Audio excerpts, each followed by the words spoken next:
उसके फलस्वरूप आज जो भी स्टार है सफाई की और छोड़िए कैबिनेट का सपना देखिए।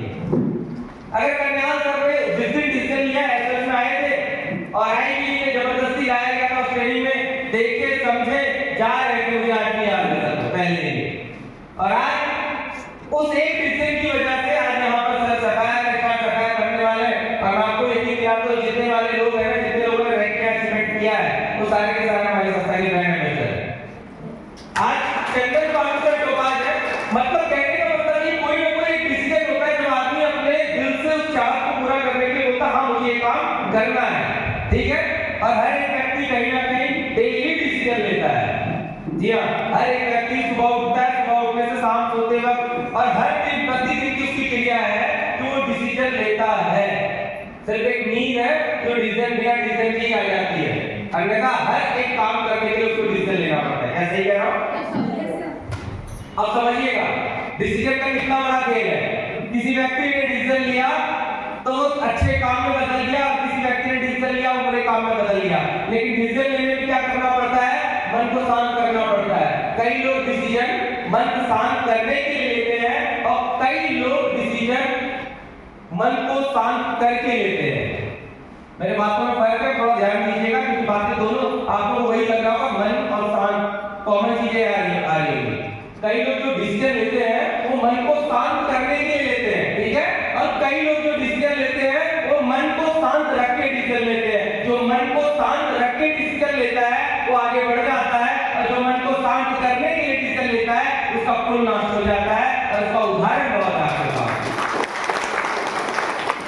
एक व्यक्ति ने मन को शांत रखने के लिए डिसीजन लिया तो उसका कुल और उसका साम्राज्य और बनी बनाई लंका बिगड़ गई।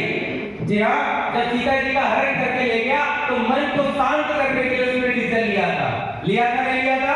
सही कह रहा हूं? साथ मिलेगा? सही कह रहा हूं? मन को शांत करने के लिए हो सकता है उसकी बहन ने जो ईर्ष्या उसके अंदर डाला था, अपनी बहन के बदले की भावनाओं को शांत करने के लिए उसका डिसीजन हो जय माता सीता मैया को ले जाने का, उनसे विवाह करने का डिसीजन हो, लेकिन उसके मन को शांत करने का डिसीजन लिया तो पूरा साम्राज्य धूल की मिट्टी बराबर हो गया, सोने की लंका ढह गई। और एक व्यक्ति ने डिसीजन लिया कि अपनी धर्मपत्नी को लाना है, तो उस व्यक्ति ने जहां पर पुल नहीं बन सकते थे, उस समय कोई इतना बड़ा इंजीनियर नहीं था, और दो वानरों ने स्टार्ट किया काम और उस महासागर के ऊपर भी लंका का पुल बना दिया। ये शांत रहने का डिसीजन था, मन को शांत रख के डिसीजन था, तब नहीं हो पाया। सही है? तो ये दो वजह से डिसीजन होता है। आप लोगों के पास भी डिसीजन लेने का समय है, मन को शांत रख के डिसीजन लेना। तो क्या नहीं करते, स्लाइड में दिखाएंगे। नाम संजय रावत पहले ही बता चुका हूं, और डिसीजन कैसे आपकी जिंदगी को चेंज करता है, आगे चलते रहिए सर। मेरी तरफ भी देखते रहिए, आप साइड में देखना भी करिए। 1 अक्टूबर 1985 जन्म मेरा बिहार में उस समय बिहार में झारखंड अलग नहीं हुआ था, और उस समय वहां बिहारी कहलाता था, वहां पे मेरा जन्म हुआ है। जी हाँ, बेशक उत्तराखंड का हूँ, पिताजी गवर्नमेंट जॉब करते थे, सेंट्रल गवर्नमेंट एम्प्लॉइज थे, तो जन्म मेरा झारखंड में हुआ, जो आज के तथा के कह सकते हैं कि झारखंड है, लेकिन पहले बिहार हुआ करता था। आगे चले गए 2001 में आर्मी ज्वाइन कर चुका था। जी हाँ, फिर से बता रहा हूँ, थोड़ा डेट ऑफ बर्थ को कन्वर्ट करके चलोगे तो आपको पता चलेगा कि मात्र 16 साल की आयु में मैं आर्मी ज्वाइन कर चुका था।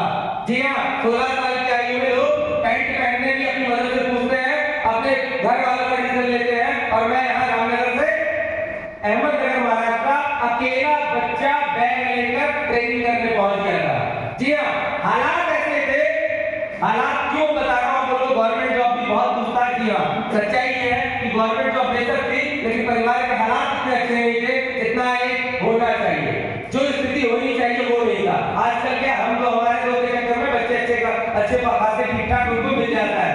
हम तीन, मेरे फादर का क्या था, मेरे फादर हम लोग की मतलब मैं अपनी घर से बात कर रहा हूँ, मैं 3 भाई और 3 बहन हूँ, 3, और मेरी सारी सिस्टर बड़ी है, सबसे छोटा मैं।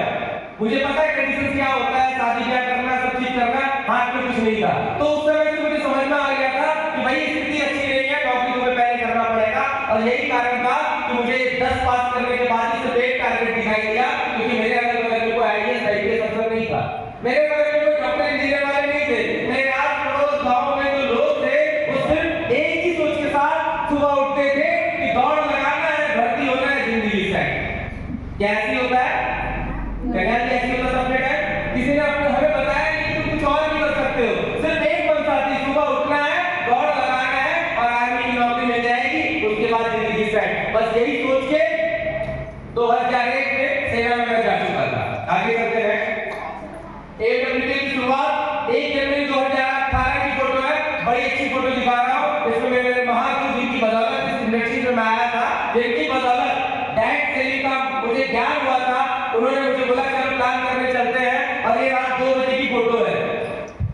ये रात 2 बजे की फोटो है। हम दोनों लुधियाना शहर से आ रहे थे, लुधियाना में गए थे प्लान लेने के लिए, और रात 2 बजे हम लोग लुधियाना शहर से बाहर निकल गए थे, तब की फोटो है। जी हाँ, यकीन मानना, कई लोग अपलाइन जिसने ज्वाइन किया है उसके ऊपर एहसान करते हैं, क्या कि मैंने तुम्हें 16,000 रुपए दिए, मैंने तो तुम्हें खरीद लिया।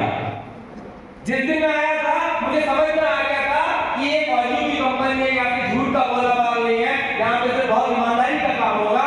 बस एक काम किया सर, मैं बोला सर आपने बहुत बड़ा काम कर दिया, मेरी जिंदगी में एहसान करवा दिया, क्योंकि आप तो यहाँ से सक्सेस हो नहीं हो मुझे नहीं पता, लेकिन इस इंडस्ट्री से मैं सक्सेस हो जाऊंगा, मुझे इस बात की मुझे फख्र है और 100% होगा।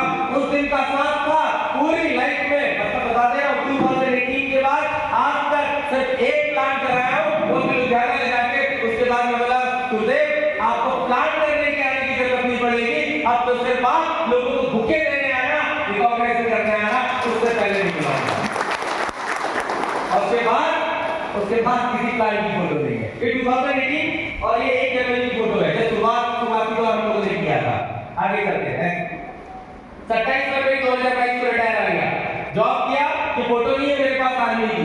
अभी किसी ने फ्लाइट में आके भेजा, एक ही फोटो थी, उसकी ऊपर लगा दिया ना, मेरे पास आर्मी की फोटो है, एक फोटो थी मेरे पास, क्योंकि जब भर्ती हुआ था उस समय फोन नहीं था, और जब रिटायर हुआ तो उस समय इच्छा नहीं थी फोटो खिंचाने की। तो स्थिति ऐसी थी कि मुझे फोटो ढूंढना पड़ता है लोगों को कि भाई इसकी फोटो कहाँ है, तो एक फोटो थी लगा। 2022 में मैं रिटायर हो गया, 27 बैक को आगे चलते हैं। लेकिन काम कब से स्टार्ट किया? 1 जनवरी 2018 से। जी हाँ, फिर से बता रहा हूँ, 1 जनवरी 2018 जब काम करना स्टार्ट किया था, उस समय मैं आर्मी में ऑन ड्यूटी था। मुद्दा क्लियर था, फोकस क्लियर था कि धंधा करना है, बिजनेस करना है, बड़ा करना है, छोटा नहीं करना है, तो मुझे मेहनत करना पड़ेगा, खुद को जलना पड़ेगा। अगर परिवार का एक व्यक्ति, खानदान का एक व्यक्ति अगर जलकर अपने पूरे खानदान का इतिहास बदल सकता है, तो वो काम मुझे करना पड़ेगा। एक पिक्चर में डायलॉग है, वो डायलॉग मेरे दिलो दिमाग में बैठ गया था। उसमें आमिर खान, जी हाँ आमिर खान ही कहता है शायद, कि बोले चूल्हे से रोटी को निकालने के लिए ना चिमटे के मुंह को जलना पड़ता है। सही है।